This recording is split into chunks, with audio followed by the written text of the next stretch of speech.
चलो ज्वाइन करो फटाफट।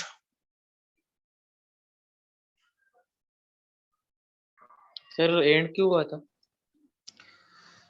बेटा वो बता रहा था कि आपका जो अकाउंट है वो जूम का पेड वाला नहीं है, पर अपना अकाउंट तो पेड वाला है। उन्होंने कुछ ऐसे सेटिंग किया होगा ना 40 मिनट्स में फ्री ऐप में आपको Sir, it's बंद पड़ी। telling that free Zoom meeting has been ended. हाँ, उन्होंने कुछ सेटिंग वैसा किया होगा ना। मैं बस टेस्ट कर रहा हूँ ऐप कैसा है, उसमें भी अटेंडेंस दिखता है, अटेंडेंस आया है क्या आपका, वो मैं चेक करूंगा, आइडिया लगेगा। ठीक है, चलो सबने ज्वाइन कर लिया, स्टार्ट करते हैं। तो 4 फैक्टर्स होते हैं जो हमारे इवोपोरेशन प्रोसेस को फास्ट या स्लो कर सकते हैं। ठीक है, आप देखो आपके कपड़े जो होते हैं, गर्मियों में आपके कपड़े जल्दी सूखते हैं, वही कपड़े आपके बारिश में लेट सूखते हैं, सर्दियों में भी लेट सूखते हैं। तो इवोपोरेशन फैक्टर कई जगह काम आता है, उस फैक्टर्स को हम समझेंगे। तो 4 फैक्टर बहुत इंपॉर्टेंट होते हैं: temperature, surface area, humidity and speed. ठीक है, तो वन बाय वन फैक्टर को समझते हैं। ठीक है, जैसे अभी आपको मैंने बताया, एग्जांपल दिया, जब आप गर्मी में कपड़े सुखाते हो तो क्या होता है, टेम्परेचर राइज होता है। ठीक है, इस टेम्परेचर की वजह से क्या होता है, आपके कपड़े जल्दी सूखते हैं।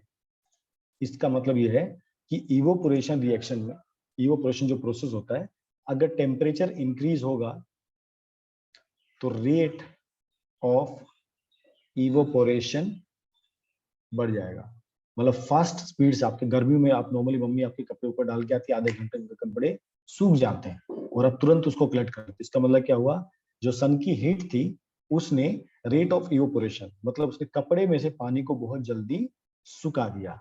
तो जब टेम्परेचर बढ़ता है तो रेट ऑफ इवोपोरेशन भी आपका बढ़ जाता है। Second, surface area. ठीक है, अब कपड़ों को आप देखो, जब भी सुखाते हो, अब कैसे सुखाते हो, आप उसको लंबा फैला के सुखाते हो, दो कपड़े के बीच में डिस्टेंस रखते हो। अगर आपने कभी एक कपड़े के ऊपर एक दूसरे कपड़े का छोटा सा पार्ट भी छोड़ दिया और जब कपड़े वो उतारने जाओगे, आप देखो वो पार्ट गीला रह जाता है। क्यों? उसको सफिशिएंट हीट नहीं मिलती वाटर वाटर वेपर इवोपोरेट करने की। इसलिए जितना बड़ा सरफेस एरिया होगा, आपका रेट ऑफ इवोपोरेशन भी बढ़ जाएगा। जैसे बारिश में देखो, बारिश में जब बारिश होती है तो जो एरिया खुला होता है, ओपन होता है, वो जल्दी सूखता है। ठीक है, एक जगह बहुत सारे पेड़ होंगे और वहां पर जो बारिश होगी उसको सूखने में टाइम लगता है, लेकिन एक ओपन प्लेग्राउंड है, एकदम ओपन, वो बहुत जल्दी सूख जाता है। इसका मतलब जितना बड़ा सरफेस एरिया ओपन रहेगा, रेट ऑफ इवोपोरेशन भी बढ़ जाएगा। थर्ड आपका होता है ह्यूमिडिटी। ह्यूमिडिटी क्या होती है, कुछ आइडिया तुम लोगों को? What is humidity? Anyone can tell? Please message in the chat box, what is humidity? नमी। Sir, the amount of moisture in the air.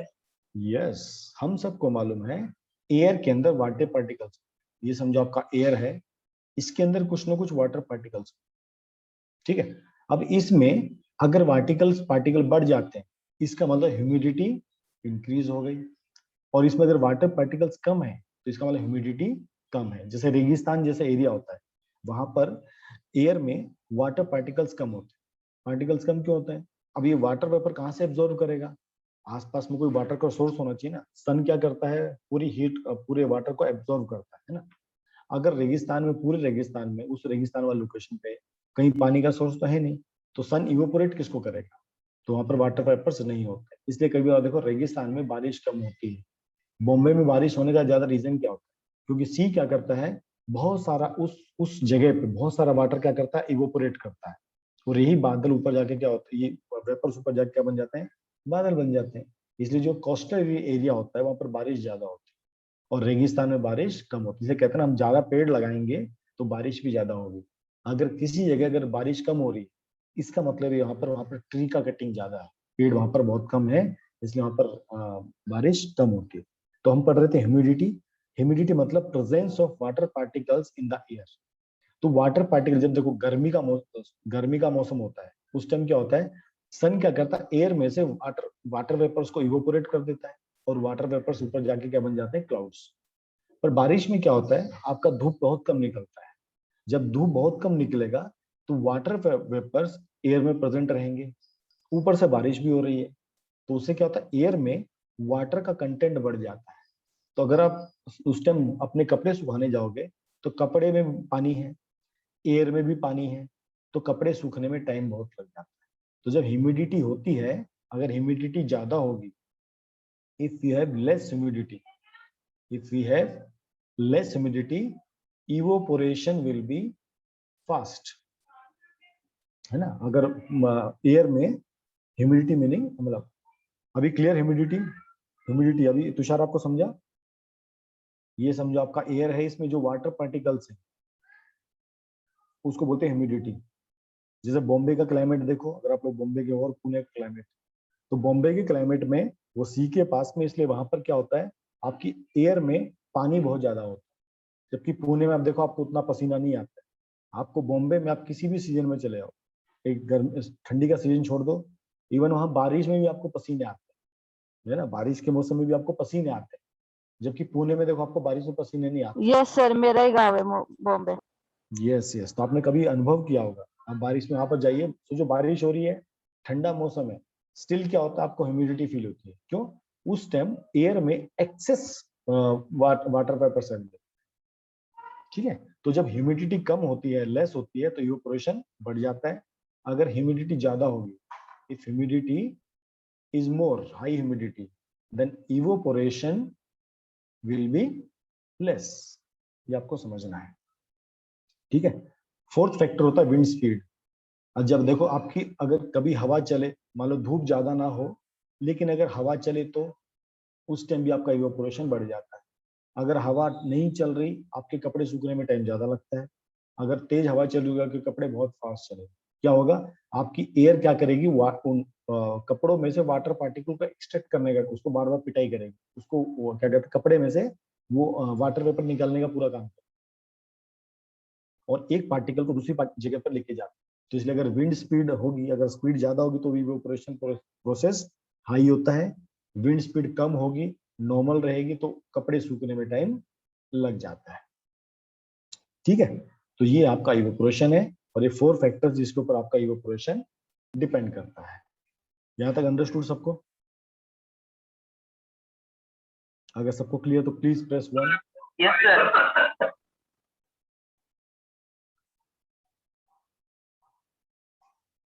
चलो गुड। अब देखो, अब ये इवेपोरेशन होता है, ये बहुत हेल्पफुल होता है। ये क्या हेल्पफुल करता है, ये गर्मियों में पानी ठंडा करने काम आता है। बहुत सारे एग्जांपल, तो हम एक एक एग्जांपल समझ लेते हैं, ठीक है। तो इवेपोरेशन से क्या होता है, cooling caused by the evaporation. It is based on the fact that when a liquid evaporate, it draw latent heat of vaporization from anything that it touch। इसका मतलब क्या है, जैसे मैंने आपको कल एक एग्जांपल दिया था, अगर आप अपने हाथ में बर्फ पकड़ते हो, तो बर्फ किस में चेंज होती है, सॉलिड लिक्विड में चेंज होता है। और क्या कर रही है, मेरे हाथ की हीट को एक्सट्रैक्ट कर रही है, और मेरा हाथ ठंडा होता है सर।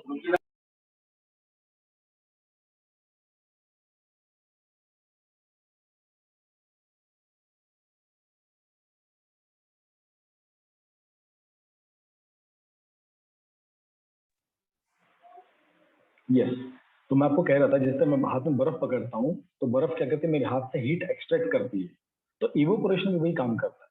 इवोपोरेशन क्या करता है, आपके जिस कपड़े हैं, इस कपड़े पे क्या है, वाटर पार्टिकल्स, इस कपड़े पे क्या है, वाटर पार्टिकल्स है।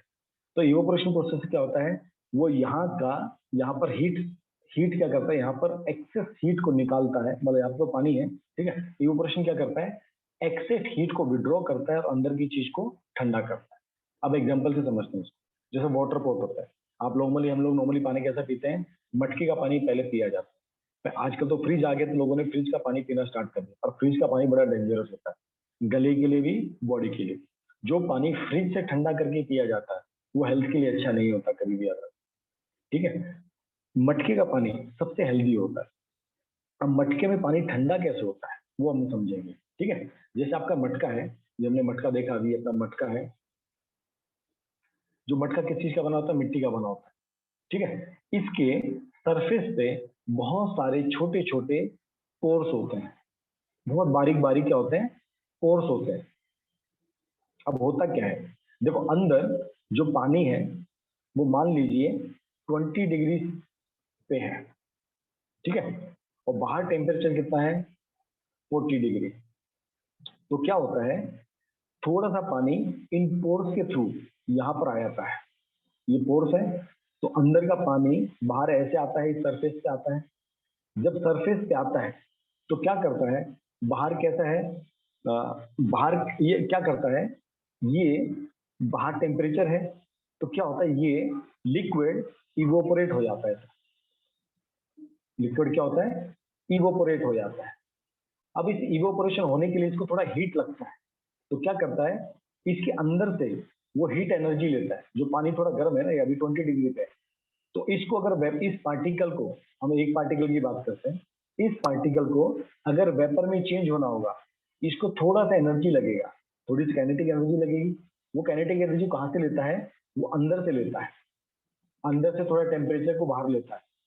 तो क्या होता है, ये पार्टिकल्स आपके बाहर चले आते हैं, वेपर्स बन जाते हैं, और आपके मटके का टेम्परेचर थोड़ा सा अंदर पानी का टेम्परेचर कम हो जाता है। तो जो पहले 20 डिग्री पे आपका पानी था, वो कितना हो गया, 17 डिग्री। क्यों हुआ, क्योंकि आपकी जो लिक्विड पार्टिकल था, पोर्स बहुत टीनी होते हैं, यस, उन टीनी पोर्स से ये लिक्विड इवोपोरेट होता है। और एनर्जी कहाँ से लेगा इवोपोरेट होने के लिए, अंदर जो पानी है, तो अंदर के पानी का हीट बाहर आ जाता है। और लिक्विड, आप कभी भी देखना, जो मटका ज्यादा ठंडा पानी करेगा, आप कभी भी एग्जांपल देखना, जो मटका ज्यादा पानी ठंडा करेगा, उसके बाहर पूरा गीला गीला रहेगा नीचे तक। तो अगर आपका मटका बाहर से गीला करना बंद कर दे, इससे मतलब आप समझ जाना, अब मटके की कूलिंग कैपेसिटी कम हो गई, अब मटके की कूलिंग कैपेसिटी कम हो गई है। और ये प्रोसेस चलता रहता है जब तक पानी एक अच्छे टेम्परेचर तक नहीं पहुंच जाता। सेम ऐसी जब आपको पसीना आता है, हाँ, उसके नीचे पानी है, वो पानी नीचे से आता है, सेम चीज। वो हर, क्योंकि पोर्स हर जगह है ना, ये पोर्स यहाँ पर भी हैं और यहाँ पर भी पोर्स, तो हर जगह है, तो हर जगह चारों जगह से आपका पानी इवोपोरेट होता है, ठीक है। ऐसे जब आपको पसीना आता है, आपको पसीना आने से ठंडक महसूस क्यों होती है, तो जब हमारी बॉडी पे पसीना आता है, तो वाटर पार्टिकल कहाँ पर होते हैं, सरफेस पे होते हैं। देखो पसीना आपको कब आता है, आपको पसीना गर्मी में आता है, सर्दी में पसीना नहीं आता। तो जब वो पसीना आता है, तो पसीने से क्या होता है, आपके अब बॉडी के ऊपर पसीना आ गया, ये कौन से वाटर वेपर है, ये इवोपोरेट होने लग जाते हैं। ये क्या होता है, एटमोस्फेयर में इवोपोरेट होते हैं, इनको थोड़ी सी एनर्जी चाहिए होती है, इवोपोरेट होते हैं। वो जब इवोपोरेट होते हैं, वो एनर्जी कहाँ से लेते हैं, हमारी बॉडी से। तो हमारी बॉडी में जो हीट होती है, वो हीट ये वाटर वेपर्स अपने साथ कैरी करते हैं, और ये वेपर्स में चेंज हो जाते हैं। इसलिए पसीना आने के बाद हमको रिलैक्स होता है। जैसे बॉम्बे में प्रॉब्लम क्या होती है, बॉम्बे में आपके बॉडी से पसीना तो बाहर आता है, लेकिन समस्या क्या होती है, वो बाहर इवोपोरेट नहीं हो पाता। क्यों, क्योंकि बॉम्बे की ह्यूमिडिटी ज्यादा है, तो हमारे बॉडी पे वाटर वेपर रहता है, बाहर भी पानी ज्यादा है, इसलिए वाटर वेपर इतनी, मतलब जो वाटर वेपर होता है, इतनी जल्दी लिक्विड में चेंज नहीं हो पाता। तो समस्या क्या होती है, वो इवोपोरेट नहीं हो पाता। इसलिए बॉम्बे के मौसम में, चेन्नई के मौसम में आपको बहुत चिपचिपा लगता है, तो आपकी पूरी बॉडी में पसीना पसीना रहता है, क्योंकि बॉडी का जो पसीना होता है इवोपोरेट कर नहीं पाता। तो बाकी जगह क्या होता है, बॉडी का पसीना इवोपोरेट कर जाता है, हमारी बॉडी थोड़ी ठंडी हो जाती है। अंडरस्टूड ये दोनों एग्जांपल?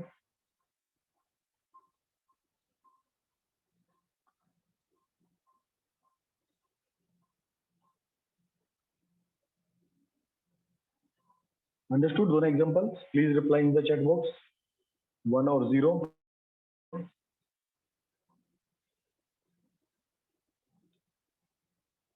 आपको मेरी आवाज आ रही सबको?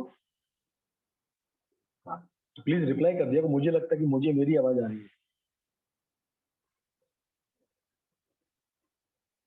Yes, good. अब इसी का अपने कुछ और एग्जांपल होते हैं, आप गांव में देखो या शहरों में देखो, ठीक है। हम क्या करते हैं, नॉर्मल पानी गीला करके रखते हैं अपने घर के सामने।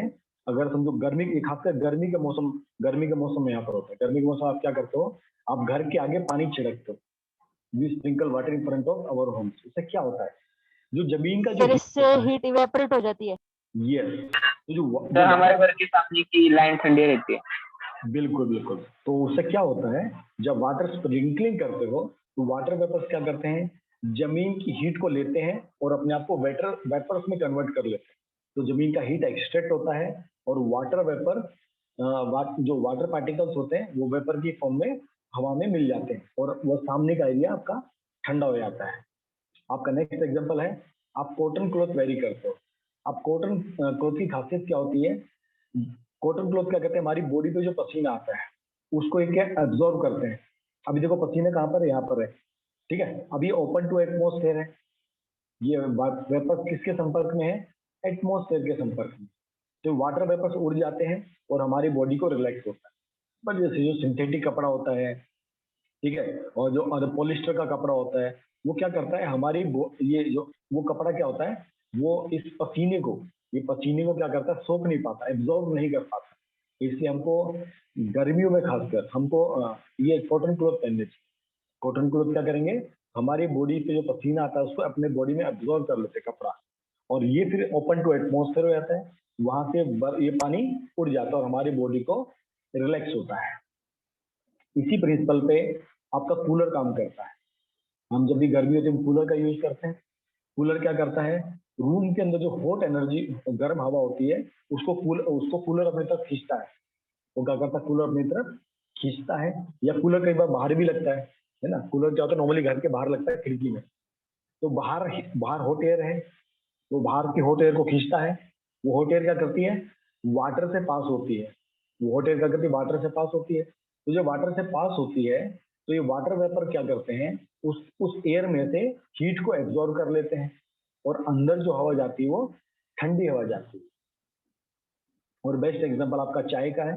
जब आप चाय पीते हो, अगर आप कप में चाय लेके आते हो, वो देखो गर्म रहती है, पर उसको अगर इस टोस्टर में डाल के पियोगे, वो जल्दी ठंडा होता है। क्यों, इसको सरफेस एरिया ज्यादा मिल गया। इसको क्या ज्यादा मिल गया है, सरफेस एरिया। कप में देखो सरफेस एरिया कम है, यहाँ पर सरफेस एरिया ज्यादा है। तो जब सरफेस एरिया हाई होता है, आपका इवोपोरेशन भी हाई हो जाता है। विच प्रोसेस बच्चा, नेहा, विच, आप कौन से वाले एग्जांपल की बात कर रहे हो, कूलर की बात कर रहे हो या कॉटन क्लॉथ की बात कर रहे हो, या स्प्रिंग ग्लो वाटर है कोट वाला। हाँ, इसलिए देखो ना, अब गर्मियों में या बारिश के मौसम में पानी ज्यादा ठंडा नहीं कर पाता, तो ऑलरेडी जो पानी की टंकी का पानी है तो ठंडा होता है। ठीक है, मतलब देखो अब ये मटका भी होता है ना, एक लेवल तक ठंडा कर सकता है, एकदम इसको 0 डिग्री पे नहीं लग सकता, उसको एक रेंज तक ठंडा कर सकता है। ठीक है,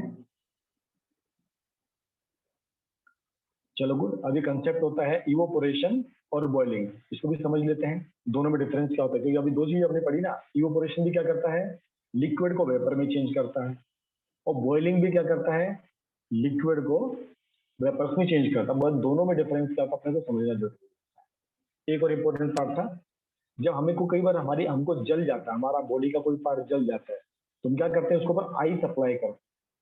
अब आई सप्लाई करने से क्या होता है, जब कम से कम हमारा हाथ कभी हीट से जलता है, जैसे कभी आप गलती से तवा पकड़ लो, है ना, तवा जिसके ऊपर आप चपाती बनाते हो, या चिमटा पकड़ लो जो इससे हम चपाती पलटते हैं, वो गर्म होता है। ठीक है, अगर आपने कोई गर्म चीज पकड़ी हो, तो आप देखो आपके स्किन के अंदर बहुत बर्निंग फील होती है। तो उस बर्निंग को हम ठंडा कैसे करते हैं, हम पानी के अंदर अपना हाथ डाल देते हैं। उससे क्या होता है, पानी क्या करता है, हमारे स्किन से वो हीट एनर्जी को एब्जॉर्ब करता है। तो आपको और भी ठंडा करना है, आपको और भी जल्दी राहत चाहिए, क्या करते हैं, हम उसके ऊपर आइस लगाते हैं। ये आइस क्या करती है, हमारी बॉडी से हीट लेती है और वो खुद पानी में चेंज हो जाती है और हमको रिलीफ मिलता है। इसलिए कभी देखो, कभी जो स्पोर्ट्स पर्सन वगैरह के जब खेलते हैं, उनको कोई चोट लग जाती है, ठीक है, तो उस टाइम वो तुरंत आइस लेके आते हैं और आइस से उसकी मालिश करते हैं, ताकि जो भी एक्स्ट्रा हीट है वो वहां से एक्सट्रैक्ट हो जाए। ठीक है, अब दोनों डिफरेंसेस पढ़ेंगे, इवोपोरेशन और बॉइलिंग में क्या डिफरेंस है। तो evaporation always occur at fix temperature. ठीक है, आपका एटमोस्फेरिक जो प्रेशर रहेगा ना, एक पर्टिकुलर टेम्परेचर पे इवोपोरेशन होता है। जैसे आप चाय की प्याली है, आप देखो गर्मियों में इवोपोरेशन बढ़ जाता है, और सॉरी, सर्दियों में इवोपोरेशन बढ़ जाता है, गर्मियों में इवोपोरेशन नॉर्मल रहता है। इसका मतलब बाहर का जो टेम्परेचर है, ठीक है, अब जो चाय है, चाय एक पर्टिकुलर टेम्परेचर पे इवोपोरेट होगी। तो अगर बाहर टेम्परेचर कम होगा तो चाय ज्यादा इवोपोरेट होगी और जल्दी ठंडी हो जाएगी। ठीक है, वही गर्मी के मौसम में चाय जल्दी ठंडी नहीं होती। तो इवोपोरेशन एक फिक्स टेम्परेचर, हर एक सब्सटेंस में, हर एक सब्सटेंस का अपना एक टेम्परेचर रहेगा, वो उस पर ही इवोपोरेट हो सकता है। ठीक है, बॉइलिंग जो होती है, boiling can occur at any temperature. Boiling देखो सबका टेम्परेचर अलग होता है, ठीक है। जैसे पानी है, पानी जब एटमॉस्फेरिक प्रेशर पे आप उसको बॉयल करते हो वो 100 डिग्री पे बॉयल होता है। एक आपको चीज बताऊं, जैसे पानी होता है, अगर प्रेशर 1 है, 1 न्यूटन पर मीटर स्क्वायर, तो ये 100 डिग्री पे बॉयल होता है। अगर आपने प्रेशर बढ़ा दिया 2 न्यूटन में, 2 प्रेशर बढ़ा दिया, ये 120 डिग्री पे बॉयल होता है। ये 100 डिग्री बॉयल नहीं होता, ये 120 डिग्री बॉयल होता है। अगर आपने प्रेशर और बढ़ा दिया 3 न्यूटन पर मीटर स्क्वायर, ये उसका यूनिट है प्रेशर का, ठीक है, तो इसका टेम्परेचर बढ़ जाता है 130 डिग्री सेंटीग्रेड। आप 4 न्यूटन पर मीटर स्क्वायर, ये हो जाता है रबली 140 के आसपास। 10, अगर आपने 10 केजी का प्रेशर डाला तो यही आपका कितना हो जाता है 160 डिग्री सेंटीग्रेड। तो देखो ये पानी है, अगर 1 केजी का प्रेशर है तो 100 डिग्री बॉयल होता है। नॉर्मल घर पे जो नॉर्मली एटमॉस्फेयर जो प्रेशर थे वो 1 केजी के। अगर आप जैसे कुकर में सब्जी क्यों ज्यादा पकती है, उसका रीजन ये होता है, हमारा जो कुकर होता है उसके अंदर लगभग 2 या 2.5 केजी का प्रेशर होता है। इसका मतलब वहां पर जो स्टीम है, वाटर है, उसका टेम्परेचर हाई होता है। गर्म पानी कितने का होता है, 100 डिग्री का होता है। स्टीम का टेम्परेचर ज्यादा होगा, 120 डिग्री। तो जहां पर टेम्परेचर ज्यादा है वो सब्जी को जल्दी पकाता है, इसलिए आपकी सब्जी कुकर में जल्दी पकती है एज कम्पेयर टू ओपन कढ़ाई। अंडरस्टूड ये बात? तो आपका बॉइलिंग टेम्परेचर चेंज हो सकता है, ये प्रेशर के ऊपर डिपेंड करता है। इसलिए इसको हम प्रेशर कुकर कहते हैं। कुकर को इसलिए प्रेशर कुकर कहा जाता है, वो प्रेशर इंक्रीज करता है। प्रेशर इंक्रीज करने से क्या होता है, टेम्परेचर बढ़ता है। तो जो टेम्परेचर बढ़ता है वो सब्जी को जल्दी पकाने में हेल्प करता है, ये इसका रीजन होता है। अंडरस्टूड अभी सबको? Got it? Second part, evaporation में, in this process the bubbles are formed as a result of liquid. ठीक है ना? इवोपोरेशन में हल्के हल्के आपको बबल्स टाइप के दिखाई देते हैं, पर बॉइलिंग में आपको बबल्स दिखाई नहीं देते। आपका लिक्विड सीधा आपका गैस में ट्रांसफर हो जाता है। Third, evaporation, it take place throughout the liquid. अच्छा, ये शायद इसमें कुछ गड़बड़ है शायद, इसमें कुछ पॉइंट इन्होंने गड़बड़ में कॉपी पेस्ट लगता है गलत किया है। देखो ये पॉइंट इवोपोरेशन का है। इवोपोरेशन कहां पर होता है, केवल सरफेस पे होता है। बॉइलिंग कहां होती है, थ्रू आउट द लिक्विड। ठीक है, बॉइलिंग कहां पर होती है, थ्रू आउट द लिक्विड होता है। इवोपोरेशन केवल सरफेस। ये शीट आपको फिर से भेजूंगा, क्योंकि शीट गलत है, कुछ पार्ट इसमें गलत। मैं आपको शीट फिर से बताता हूँ, ठीक है। तो मेन पॉइंट क्या क्या देख लेते हैं। जो बॉइलिंग होता है इसमें एक्चुअली फर्स्ट वाला पॉइंट भी गलत है, ये भी आपका पॉइंट गलत है, ठीक है। मेरे को दूसरी शीट आपके साथ शेयर करता हूँ, उसमें पॉइंट ठीक है। 1 सेकेंड, मैं एक बार स्क्रीन शेयरिंग बंद करता हूँ।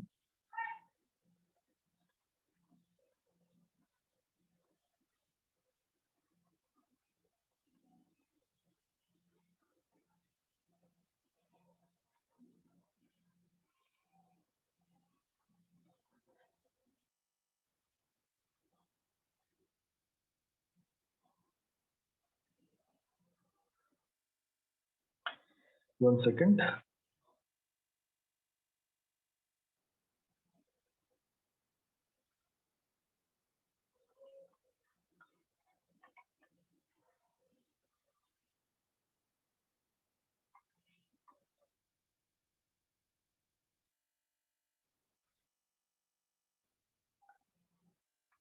यस, अब मैं दूसरा स्क्रीन आपके सामने शेयर करता हूँ।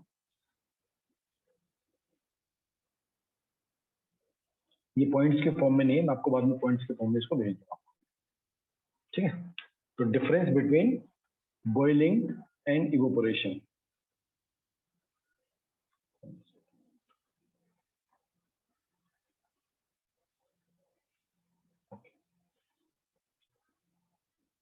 Yes sir. अभी आपको स्क्रीन दिख रहा है सबको? Yes sir. देखो, difference between boiling and evaporation. तो जो बॉइलिंग होती है वो स्पेसिफिक टेम्परेचर्स पे होती है। आपको मैंने बताया 1 केजी प्रेशर पे 100 डिग्री रहता है। अगर 2 केजी प्रेशर होगा तो 120 डिग्री रहेगा। वाटर हमेशा 100 डिग्री पे बॉयल होता है, 100 डिग्री पे के अलावा बॉयल नहीं होता। ठीक है, बट इवोपोरेशन किसी भी टेम्परेचर पे रहता है। आपकी चाय की जो प्याली है, आपकी जो चाय की प्याली है वो कितने उसकी हो, वो एकदम गर्म हो और थोड़ी गर्म हो या ज्यादा गर्म हो, ठीक है, उससे फर्क नहीं पड़ता है। 1 सेकंड, मैं एक बार एक चीज और ऑन कर लेता हूँ।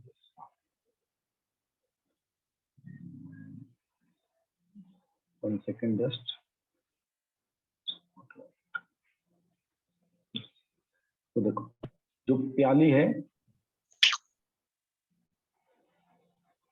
यस, आपका बॉइलिंग जो होता है ये किसी स्पेसिफिक टेम्परेचर पर रहता है। आपका अगर प्रेशर चेंज हो जाएगा आपका टेम्परेचर भी चेंज हो सकता है, ठीक है, ऐसा। आपका प्रेशर चेंज होगा तो आपका टेम्परेचर भी चेंज हो सकता है, बट आपका इवोपोरेशन किसी भी टेम्परेचर पर रहेगा। आपकी चाय 30 डिग्री पे हो, आपकी चाय 40 डिग्री पे हो, आपकी चाय 50 डिग्री पे हो, ठीक है, आपकी चाय 70 डिग्री पे हो, ये हर टेम्परेचर पे इवोपोरेशन होता ही होता है, ठीक है। दूसरा, बॉइलिंग होती है, इसको कहते हैं बल्क फिनोमिना। इसको कहते हैं बल्क फिनोमिना। बल्क फिनोमिना का मतलब क्या है? बॉइलिंग होगी, पूरा पानी गर्म होता है और पूरा पानी स्टीम में चेंज हो जाता है, बट इवोपोरेशन जो होता है ये केवल सरफेस पे होता है, ठीक है। ये कहां पर होता है? केवल सरफेस पे होता है, सरफेस पे होता है। थर्ड इंपॉर्टेंट पॉइंट, जो बॉइलिंग होता है उसमें कूलिंग कभी नहीं होती। बॉइलिंग से क्या होता है, वो किसमें चेंज होता है? वाटर वेपर्स में चेंज होता है। वहां पर कूलिंग दिखती है क्या? नहीं, वहां तो गर्म हो जाता है। बट इवोपोरेशन में क्या होता है? कूलिंग होती है। जबकि जो इवोपोरेशन आपके मटके पे होता है, आपका पानी कैसा होता है? ठंडा हो जाता है।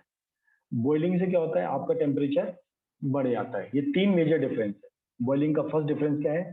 स्पेसिफिक टेम्परेचर, ठीक है। तो बॉइलिंग में टेम्परेचर फिक्स रहता है, इवोपोरेशन में टेम्परेचर फिक्स नहीं होता। ये किसी भी टेम्परेचर, चाहे आपकी 20 डिग्री पे है या 40 डिग्री पे है, इवोपोरेशन होगा ही होगा।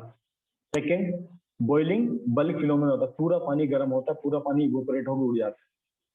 जबकि चाय में ऐसा नहीं होता, चाय केवल सरफेस पे होता है। ऐसा नहीं आप चाय रख के गए और थोड़ी देर में चाय पूरी गायब हो गई, ऐसा कभी भी नहीं होता। और थर्ड, बॉइलिंग में टेम्परेचर इंक्रीज होता है या हीट प्रोड्यूस होती है, हीट ज्यादा होती है, जबकि इवोपोरेशन में कूलिंग इफेक्ट देखा जाता है। अंडरस्टूड ये बात सबको? क्लियर?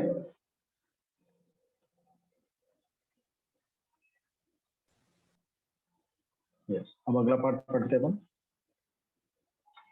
अब हम कैसे बताएंगे कि वाटर वेपर्स एयर में प्रेजेंट रहते हैं? Show that the water vapours are present in the air. ये सब लोगों ने एग्जांपल करके देखा है ना।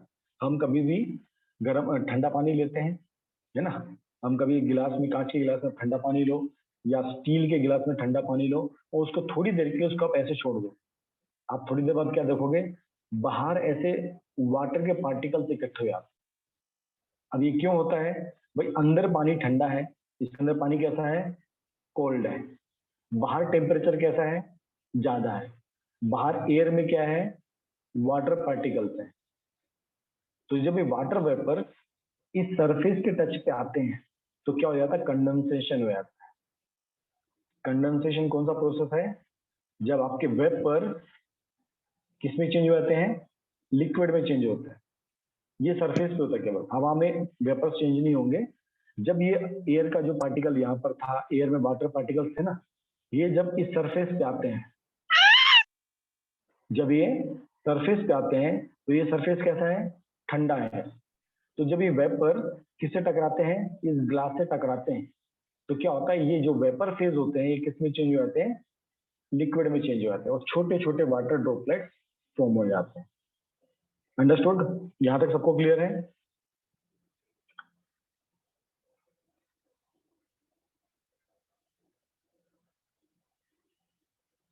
प्लीज टेल, यहां तक सबको क्लियर है? Yes, sir.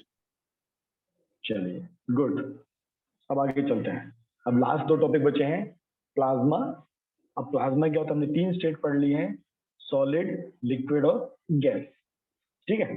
अब कई बार क्या होता है, अगर आप टेम्परेचर बहुत ज्यादा बढ़ा दो, अभी देखो आप क्या कर रहे थे, आप टेम्परेचर इंक्रीज कर रहे थे। टेम्परेचर इंक्रीज करने से क्या था? सॉलिड किस में चेंज हो गया? लिक्विड में।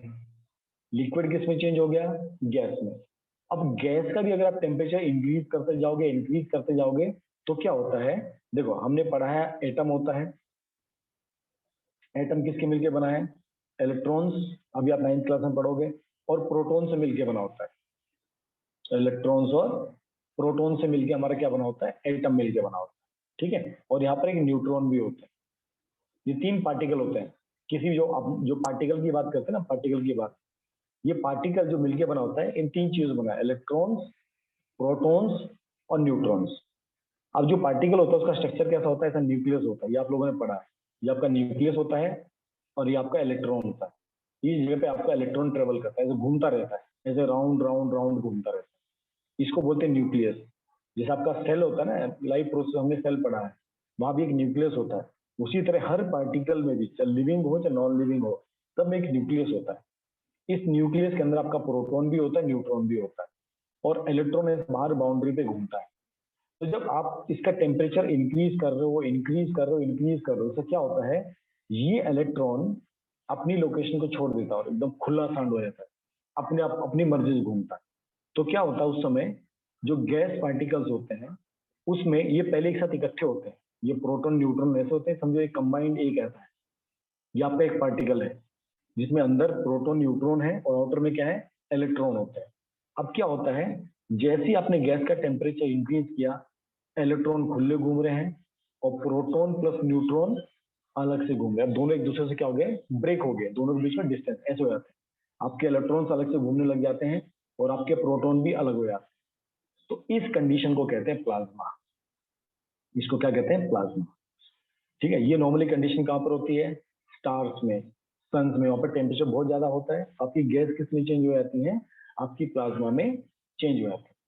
क्या हम इसको घर पे कर सकते हैं, यस हम इसको घर पे कर सकते हैं, बट आपको एक सेटअप की जरूरत पड़े, तो आपको लाइब्रेरी में, आपको लैब में जाना पड़ता है।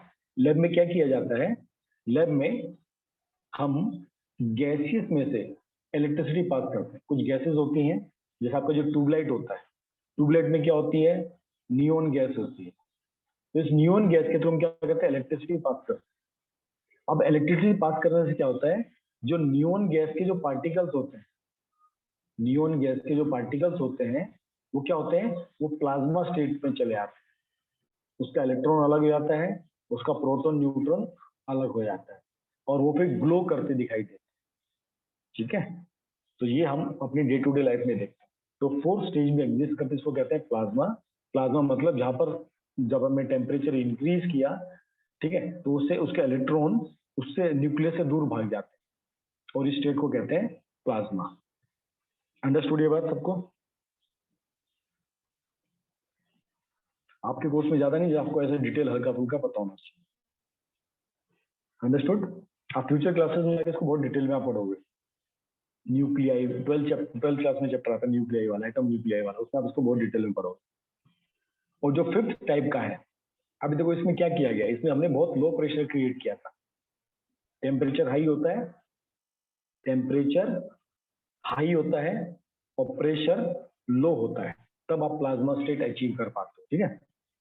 तो प्लाज्मा स्टेट के लिए याद रखना, प्लाज्मा स्टेट कब अचीव होती है, जब आपका टेम्परेचर हाई होता है और प्रेशर आपका लो होता है। अभी 5th कंडीशन कैसी थी, 5th कंडीशन को बोलते थे बोस आइंस्टाइन कंडेंसेट। तो बोस इंडियन साइंटिस्ट थे जिनका नाम था सत्येंद्र नाथ बोस, ठीक है, और अल्बर्ट आइंस्टाइन। इसमें इससे बाद में बस इसके ऊपर हाँ भर दिया। कहते हैं बाहर वाले लोग हमारी बात नहीं सुनते, तो इंडियंस लोग सब कुछ डिस्कवर करते हैं, लेकिन जब तक बाहर का विदेशी आदमी इसके ऊपर ठप्पा नहीं मारेगा, उसको हम बोलते नहीं भैया ये हो नहीं सकता है। तो हमारे सत्येंद्र बोस ने इसको फाइंड आउट किया था, और आइंस्टाइन ने कल इसके ऊपर स्टैम्प मार दी थी, हाँ भाई ये भी होता है। तो ये कब होता है, इट इज फॉर्म जब एक गैस को हम बहुत ज्यादा ठंडा कर देते हैं और एक्सट्रीमली वेरी लो डेंसिटी, बहुत बहुत एकदम बहुत ज्यादा उसको हमने सिकोड़ दिया, उसको हमने एकदम प्रेशर लो कर दिया, एकदम एकदम और एकदम ठंडा कर दिया, तो उस स्टेट पे दिखा जाता है, ठीक है। इसी को जो उससे क्या होता है, हल्के हल्के ऐसे छोटे छोटे पार्टिकल्स क्रिएट होते हैं। ये भी एक स्टेट है जिसको आप बोल सकते हो, जहां पर आपका एक्सट्रीमली लो डेंसिटी है और एकदम सुपर लो टेम्परेचर होते हैं, मतलब -200 -250 जैसे टेम्परेचर। वो अपन के ज्यादा स्कोप में नहीं है, जैसा आपको नाम पता होना चाहिए ऐसा, बाकी आपको डिटेल ज्यादा जानने की जरूरत नहीं है। ठीक है, तो यहाँ पर आपका चैप्टर खत्म होता है। कोई चैप्टर में आज हमने पढ़ा, पिछले 3 दिन से हम जो पढ़ रहे हैं, इसमें कोई डाउट है तो आप पूछ सकते हो। देखो क्वेश्चन हम कुछ प्रैक्टिस करेंगे, ठीक है। मैंने आपको देखो आज यशचांद का बुक भेजा है, ठीक है, उसमें बहुत सारे क्वेश्चन है। मैं आपको क्वेश्चन दिखाता हूँ, कुछ क्वेश्चन हम डिस्कस करेंगे। अभी यहाँ तक बताओ, यहाँ तक किसी को डाउट है जो आज हमने पढ़ा या पिछले 2 दिन से हमने इस चैप्टर में पढ़ा है? आपको कोई भी डाउट हो, आप लोग डाउट पूछ सकते हो मुझसे भी। फिर हम कुछ क्वेश्चंस भी सोल्व करेंगे। इसमें पूरे थ्योरेटिकल क्वेश्चन है, इसमें न्यूमेरिकल क्वेश्चन ज्यादा नहीं है, ठीक है। तो आपके सामने मैं स्क्रीन शेयरिंग करता हूँ, छोटे छोटे क्वेश्चन से 15 मिनट हमारे पास है। मैं आपसे क्वेश्चन पूछता जाऊंगा, आप मेरे को रिप्लाई करते जाना, ठीक है। फटाफट 1 to 1 चैट बॉक्स में फटाफट रिप्लाई करना। ये वेरी शॉर्ट आंसर्स हैं। आपको स्क्रीन दिख रहे हैं सबको? आई थिंक आप स्क्रीन अपना बड़ा कर सकते हो। अगर आपको वो शब्द समझ में नहीं आए तो अपना आप स्क्रीन बड़ा कर सकते हो। तो वेरी स्मॉल आंसर्स हैं, फटाफट एक एक करके हर कोई रिप्लाई करेगा, ठीक है। फर्स्ट क्वेश्चन आप चैट बॉक्स में फटाफट रिप्लाई कर सकते हो, ठीक है। चलो, what are the conditions for something to be matter? Matter होने के लिए क्या क्या चाहिए होता है? तो कौन सी 2 कंडीशंस होती है? यस, एकदम सही बात, सब लोग फटाफट रिप्लाई करते हो। It should have space and mass. Good. Second question, name the 2 process which provide the best evidence for motion of particles in matter. कैसे पता लगता है, कौन सी प्रोसेस से पता लगता है कि पार्टिकल्स मोशन में रहते हैं? हमने 2 चीजें पढ़ी थी, fast fast fast. Yes, pollen moving in the air. उस प्रोसेस, उसको क्या कहते हैं? उसको कहते हैं ब्राउनिन मोशन। उसको क्या कहते हैं? ब्राउनिन मोशन। ये 2 प्रोसेस, हमको प्रोसेस का नाम बताने बच्चे, हमको क्या करना है? हमको प्रोसेस का नाम बताना है, याद रखना, हमको प्रोसेस का नाम बताना। तो प्रोसेस का नाम क्या है? डिफ्यूजन, और दूसरा आपका है ब्राउनिन मोशन। ये 2 प्रोसेस होती है, ठीक है। चलिए थर्ड क्वेश्चन, सिंगल टर्म में बताना है। Describe in the single term mixing of copper sulphate and water. जब पानी में आप कॉपर सल्फेट मिलाते हो, इसको क्या कहते हैं? वो अपने आप मिल जाता है, उसको क्या कहते हैं? इस मिक्सिंग को क्या कहते हैं? ऐसे क्वेश्चन पूछे जाते हैं एग्जाम में एक एक मार्क। जब पानी में आपने कॉपर सल्फेट मिलाया, वो पूरा मिक्स हो गया, इसको आप क्या कहते हो? इसको हम कहते हैं डिफ्यूजन। डिफ्यूज हो गया ना उसमें, तो उसको क्या कहेंगे? डिफ्यूजन, ठीक है। सब लोग नोट करते चल रहा क्वेश्चन। चलिए fourth question, when sugar is dissolved in the water. जब पानी में हम शुगर को मिलाते हैं, कोई भी वॉल्यूम इंक्रीज नहीं होता है ना, उसका वॉल्यूम नहीं बढ़ता है। ये कौन सी कैरेक्टरिस्टिक होती है मैटर की? मैटर की हमने कुछ कैरेक्टरिस्टिक पढ़ी थी, कौन सी कैरेक्टरिस्टिक होती है? आपने चीनी मिलाई लेकिन उसका वॉल्यूम नहीं बढ़ा, ये कौन सी कैरेक्टरिस्टिक है? चीनी कहाँ चली गई? बताइए बताइए, वो चीनी कहाँ चली गई?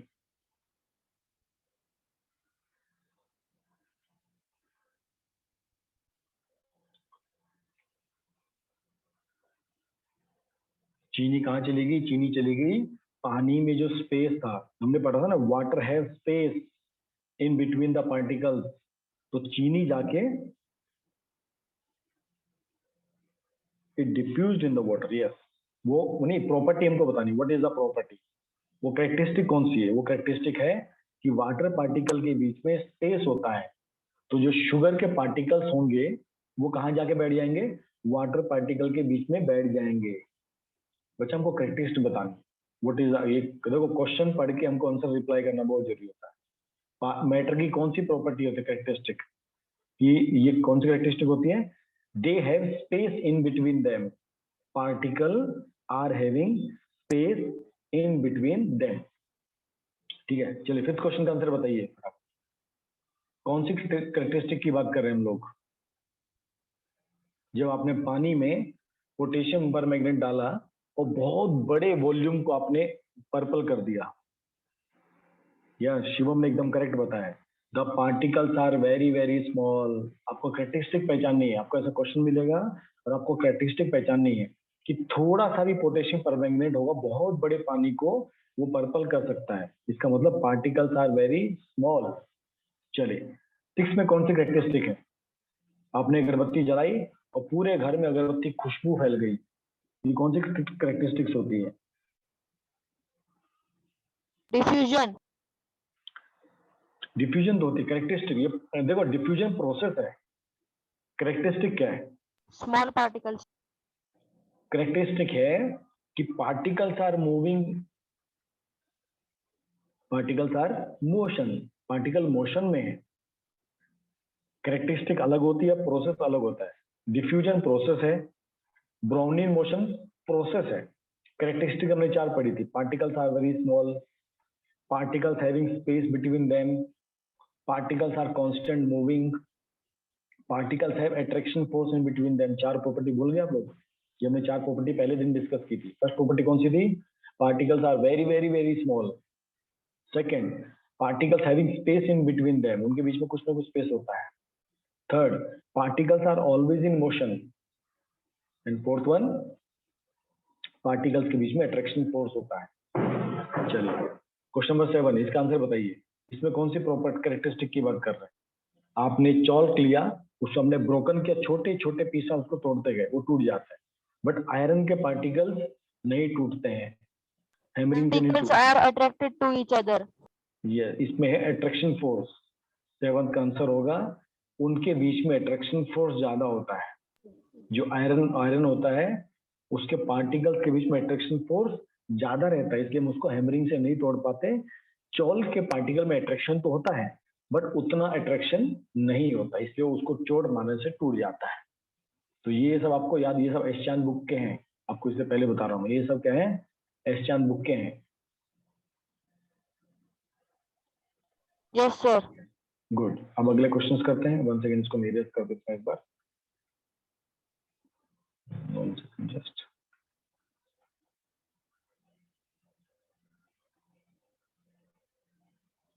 चलो क्वेश्चन नंबर 8 का आंसर बताओ। What is the scientific name of particles which make up matter?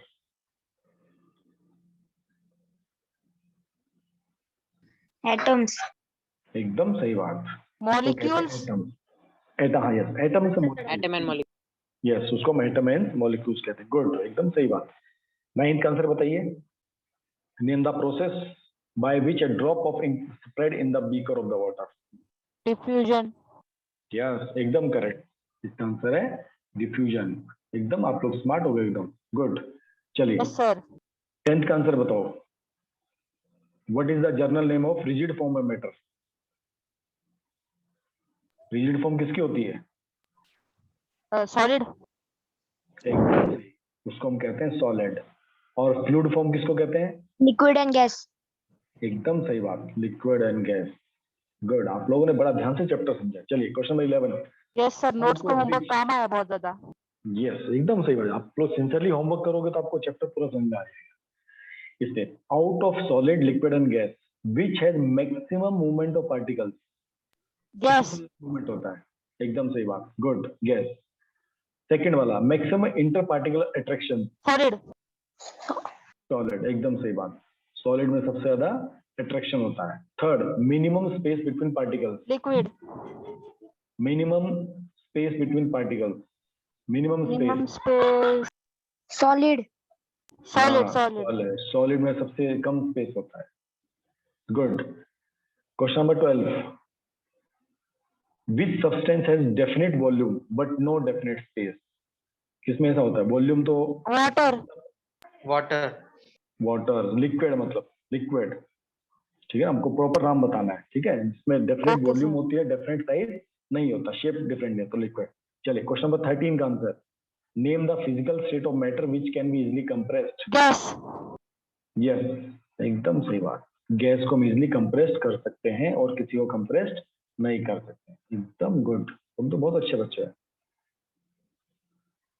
ऐसी ईमानदारी से अगर पढ़ाई करोगे नंबर बहुत अच्छे आएंगे। और नंबर से इंपॉर्टेंट है आपको नॉलेज मिलेगा, क्योंकि कहीं ना कहीं नॉलेज हमारे काम आती है। हमने क्वेश्चन नंबर 13 तक कर लिया है। चलिए अब क्वेश्चन नंबर 14। चलिए, a substance which has definite shape as well as definite volume? solid, Solid. Yes, good, Solid. solid. Question number 15th. Neither fixed shape nor fixed volume. Gas. gas, Gas. Good. Good, चलिए question number 16, name two gases which are supplied in the compressed form. कौन सी ऐसी दो gas? LPG and oxygen. Yes, LPG and oxygen. हम अपने घरों में LPG लेके आते हैं, हॉस्पिटल में क्या सप्लाई होती है? ऑक्सीजन हम लोग सप्लाई करते हैं। कौन सी फेज में? Compressed form. एलपीजी का फुल फॉर्म क्या है? Liquefied petroleum gas. गुड। और सीएनजी का फुल फॉर्म? Compressed petroleum. नहीं, सीएनजी का फुल फॉर्म होता है कंप्रेस्ड नेचुरल गैस। याद रखना हमेशा। Yes sir, was natural और उसमें allowed हो गया था। Yes, compressed natural gas, CNG का फुल फॉर्म होता है। हम घरों में क्या यूज करते हैं? एलपीजी। और ऑटोज में कौन सी यूज होती है? CNG. CNG. Eco-friendly gases. Good. Question number 18 का answer, which of the two fuse faster? कौन सा जल्दी डिफ्यूज होता Gas. है? Gas. Good. Question number 19, which of the two diffuse slower? इनमें से कौन सा स्लो डिफ्यूज होगा? ब्रोमीन वेपर या copper sulphate into water? Brownium and vapor. Human vapor into air. Sorry. यस, डिफ्यूजन स्लो कहाँ पर होता है? लिक्विड में होता है ना। इसलिए वाटर के अंदर जब कॉपर सल्फेट लिक्विड डालोगे, लिक्विड से लिक्विड में डिफ्यूजन में टाइम लगता है, गैस टू गैस में टाइम कम लगता है, और कॉपर सल्फेट टू वाटर में टाइम ज्यादा लगता है। ठीक है, अब चलो ट्रू फॉल्स।